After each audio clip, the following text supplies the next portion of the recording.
Apakah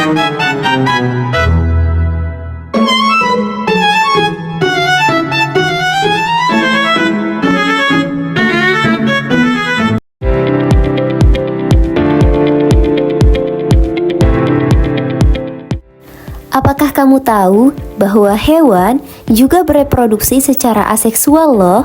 Kira-kira bagaimana ya cara reproduksi hewan secara aseksual? Mau tahu jawabannya? Simak terus video ini.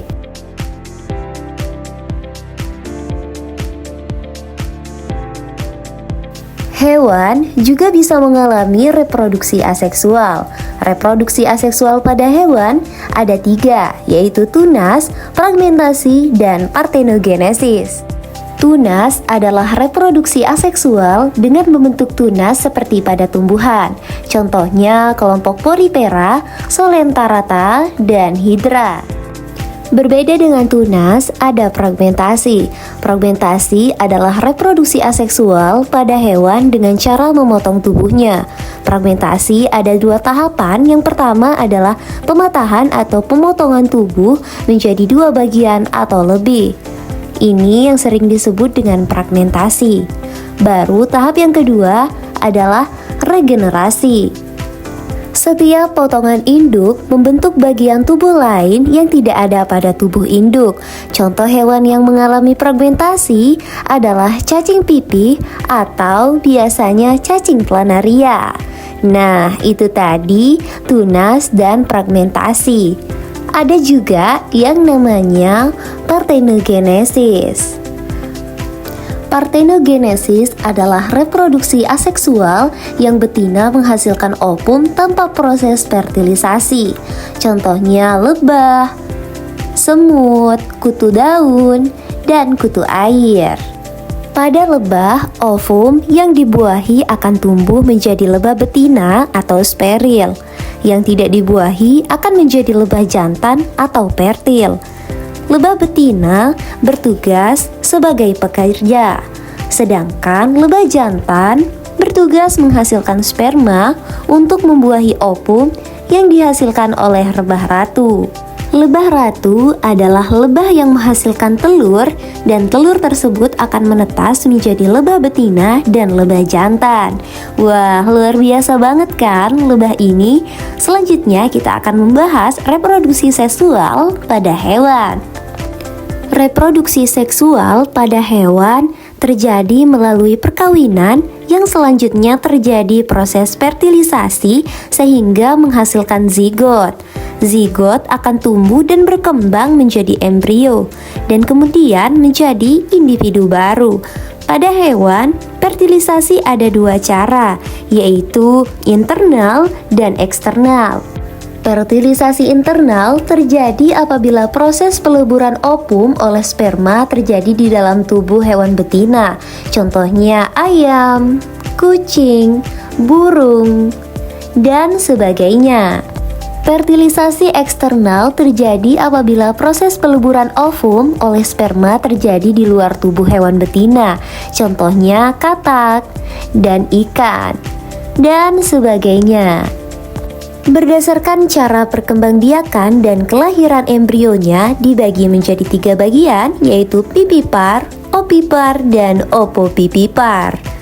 Pasti sahabat sudah tidak asing dengan kata pipipar, opipar, dan opopipipar. Pipipar adalah hewan embrionya berkembang di dalam rahim hewan betina atau induknya. Ini juga disebut sebagai hewan beranak.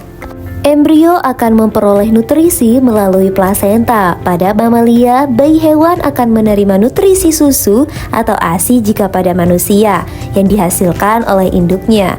Contoh hewan pipipar ada sapi, kambing, kuda, kucing, dan sebagainya. Yang kedua itu opipar. Opipar adalah hewan yang embrionya berkembang di dalam telur.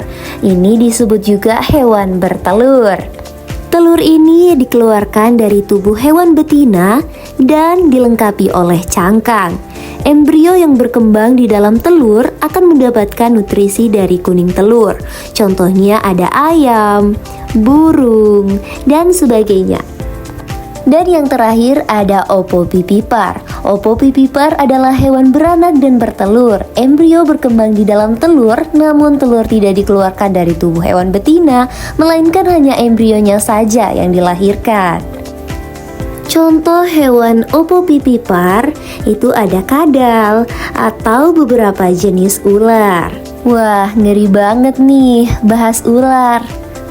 Berikut adalah video tentang reproduksi aseksual dan seksual pada hewan.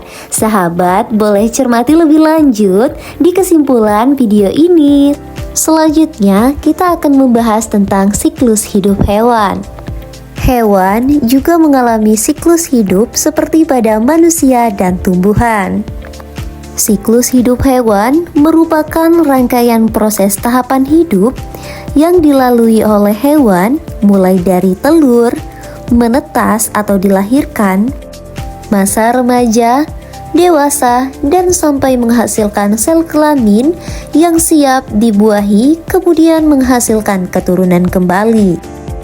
Dalam siklus hidupnya, hewan akan mengalami perubahan bentuk tubuh yang kemudian disebut sebagai metamorfosis. Metamorfosis dibedakan menjadi dua, yaitu metamorfosis sempurna dan metamorfosis tidak sempurna.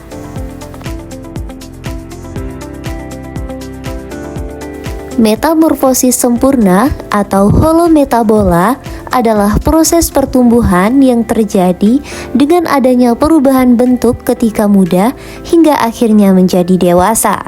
Pada holometabola terjadi masa transisi, yaitu perubahan bentuk hewan mulai dari larva hingga tumbuh menjadi kepompong atau hewan dewasa.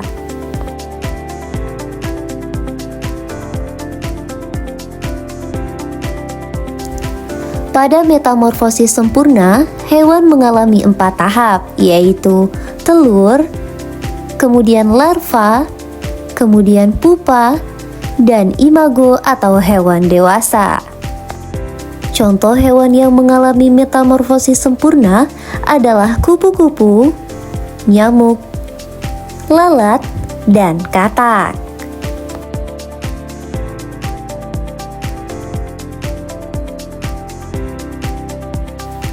Metamorfosis tidak sempurna atau hemimetabola adalah proses pertumbuhan dan perkembangan pada hewan dengan hanya organ tertentu saja yang mengalami perubahan fisiologis.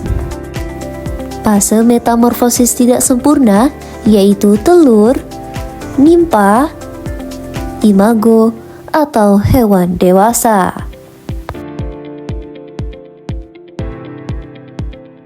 Adapun contoh hewan bermetamorfosis tidak sempurna adalah kecoa dan belalang.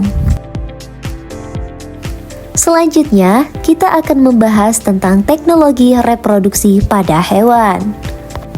Teknologi reproduksi merupakan proses memperbanyak jumlah individu menggunakan alat-alat tertentu untuk mendapatkan keturunan atau individu baru dengan cepat. Salah satu contoh reproduksi hewan antara lain adalah inseminasi buatan atau kawin suntik.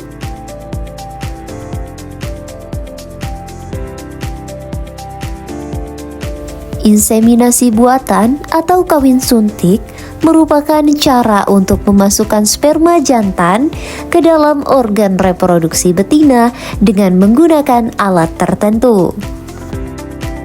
Adapun manfaat dari inseminasi buatan antara lain adalah efisiensi waktu, efisiensi biaya, dan juga memperbaiki kualitas keturunan. Saat ini, inseminasi buatan biasa dilakukan pada hewan ternak seperti yang dilakukan pada sapi ternak.